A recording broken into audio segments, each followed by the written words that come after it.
really try having dry hair for these videos, but whatever. This week, I apologise, it isn't really English music. I always seem to start these videos with apologies, but whatever. The album I'm doing this week is Ultra Blue by Utada Hikaru. It's her 4th studio album. This album, despite being her least successful commercially, did do extremely well. It got to #1, debuted #1, and was in the charts for 64 weeks, I think. Yeah, 64 weeks. On iTunes, it became the 4th most, Japanese iTunes, it became the 4th most downloaded album, ever.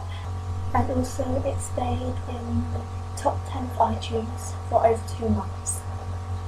But onto the actual album itself. All of the songs, apart from one, were written and composed by Utada Hikaru herself. She's a very talented songwriter. She prefers to write her own songs. And one of the tracks is one that many people would be familiar with, being called Passion. This would be familiar to Kingdom Hearts fans because she wrote the themes and sang the themes, both the English and Japanese versions for the Kingdom Hearts games. So that's why the name may have rang a bell to you. And if I were to play a clip from Passion, which is the Japanese version of Sanctuary from the second game, I'll just do that now actually, here's a clip.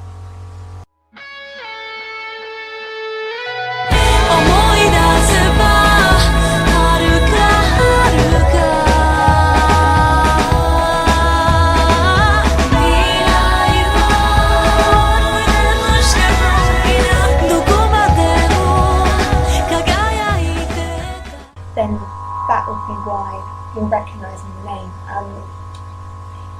She tends to be an artist that most people seem to recognise in the Western world when it comes to Japanese music, and one who tends to be the one who helps most people get into Japanese music. That's definitely the case for me. She was the first Japanese artist I knew of, and I explored from that point, moving on to many other bands and singers in other countries as well. That seems to be the case with many different people. Yeah, okay, not from genre or band, you know what it's like, but on the track themselves. This album is probably one of my favourites. This being because, to describe it in one word, it's upbeat. You've got a lot of variety, and there are a couple of girl songs in there as well, but as a whole it's quite an upbeat album, something that really cheers you up and keeps you going.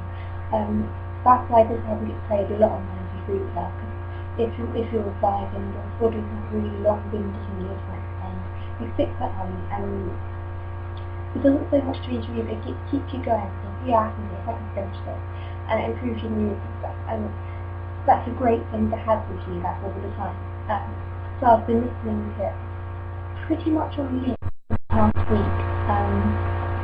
And that happens a lot as well. Like, it's one of those albums you can listen to again and again and again. It takes a very long time to get old, but it's got a lot of replay value, which is great. Because some albums you listen through once and you're just like, yeah, okay, I can't listen through that again for a bit. But this one, you can just for hours. Have done many times, like I say, from experience, you definitely can. But as I always do, I'll show you a couple of tips and things. This week, not so much for comparison, just to show you the style of music she does, and to show you what I mean, like the upbeat thing, but at the same time relaxing. It's a strange combo, but she manages to do it. I think it's more due to her voice music, which is a very calming voice. So you can have an upbeat, lively song, but it still calms you down. It's quite a good thing to be able to do. Not many people can manage it, so yeah. Here's a couple of tips you can use on, maybe 3, don't know if this will happen.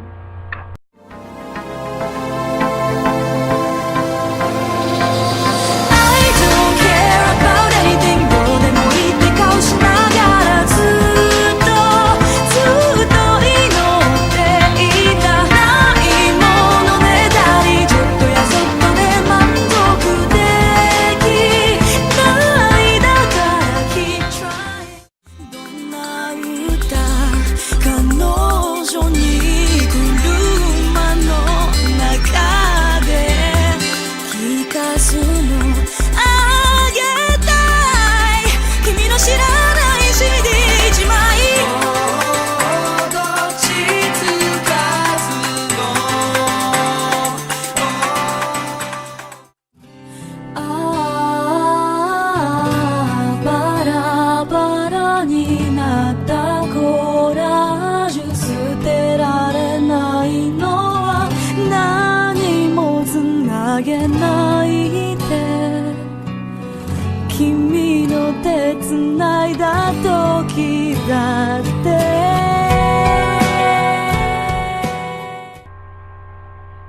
So yeah, overall, I'll give this album, I'm going to say 9 out of 10. 9 out of 10.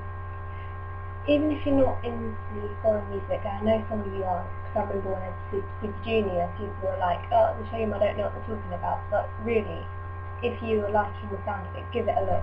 There are English versions of her songs, and English is her first language, so she does a lot. Language? Yeah, language, I can't talk today. So there are a lot of English things to choose from as well. So yeah, that's it. One thing before I go, Logan said he asked the question, so I asked him Twitter, about 3 things on your bucket list. That's 4. 3, that's 2. 3 things on your bucket list. Okay. Travel the world, definitely. So I've never really gone travelling, so that'll be a nice chance to do that.